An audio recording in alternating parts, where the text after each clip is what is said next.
Istanbul on high alert tonight after an explosion rocked the city. At least 5 people were injured in the pipe bomb blast near a metro station. That according to the mayor.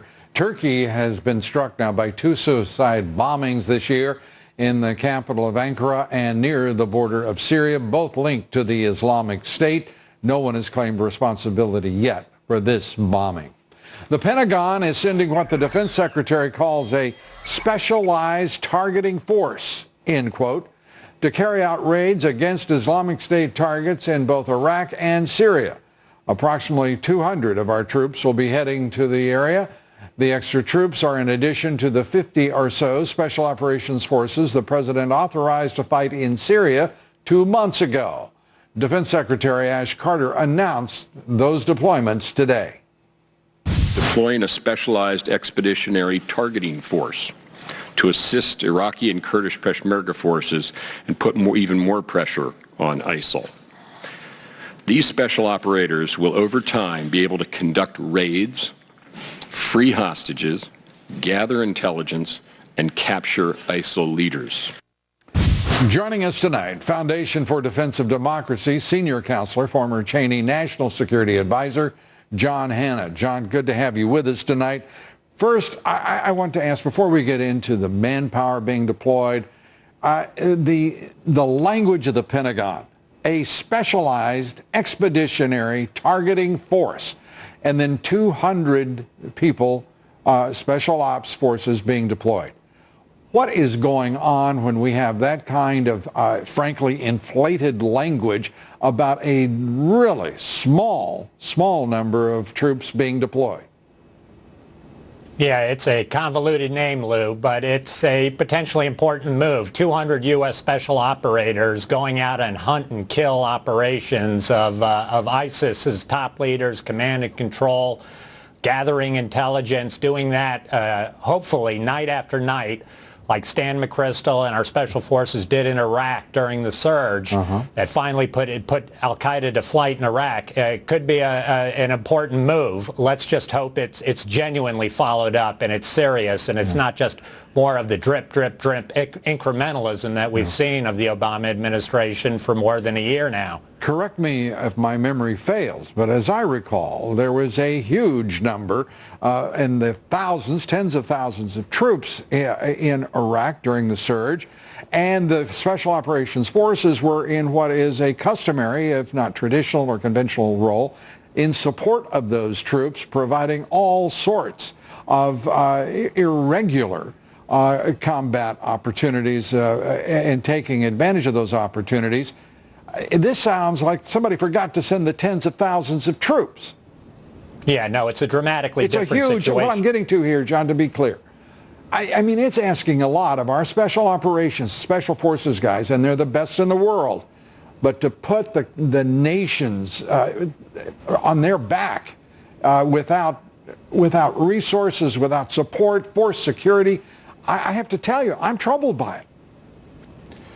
Yeah, no, you're right. It's dramatically different than Iraq, where they were the tip of the sword, but they were backed up by a huge U.S. land force. I think the idea here is more like what happened in Afghanistan, fighting the Taliban, relying on special operators, but then really relying on those local forces from the Northern Alliance to get the Taliban out of Kabul. Do we have those local forces here? I look around, I don't really see them unless it's the Kurds, the Peshmerga. That seems to be who we're relying on, but we really need Sunni Arabs in this fight, the Sunni tribes, and so far we don't have any of those. Well, the doctrine that this president accepted was that of General Petraeus, his long war doctrine in full force, and a long war it's been, but inconclusive at best, and a loss perhaps is the clearest assessment of what has happened to us in Iraq and Afghanistan, where our special forces, by the way, as you well know, are fighting bravely and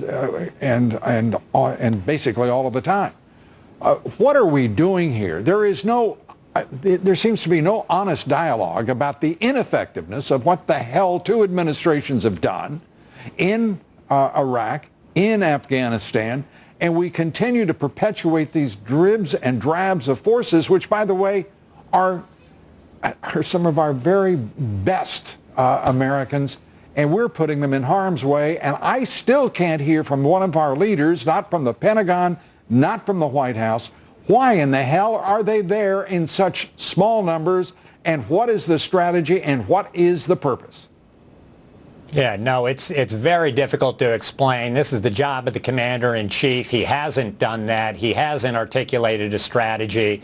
He hasn't said where, if not U.S. ground forces, where are those other capable forces going to come from that can reinforce any U.S. special operations teams that can be strengthened by them to actually drive ISIS out and then actually hold and control that territory in a way that's consistent with U.S. interests. The president just seems out of touch and AWOL on that basic question of American purpose and strategy and how we're going to achieve our objectives. And we hear the neocons in the Republican Party, by the way, saying boots on the ground. As if bully for the boots on the ground. We need a lot better from those folks, the Republicans, who've been calling for action for some time, do we not? Yeah, we need everybody to step up and tell us what they think it will take. I think the Republicans, at least several of them, have been honest that the U.S. has got a lead in this case in terms of a comprehensive strategy. And if you're going to do that, it will require some component of American troops on the ground. But then what else is there to that strategy? And right now we don't see it. It's minimum air power. It's not taking any action against ISIS's oil infrastructure until very late in the day. What is the strategy to defeat these guys and do it in short order so they can't continue to plot and plan to strike us and our allies in our homelands? John, it's always good to have you here. We need more time. I would just say you talked about it is difficult to explain. I would say the president, whether it's difficult or not, should take up the challenge because the American people are a hell of a lot smarter than this administration. And frankly, both parties have given the American people credit for being. I hope somebody wakes up soon, one party or both. I don't care, but somebody. John Hanna, thanks so much. Thanks, Lou.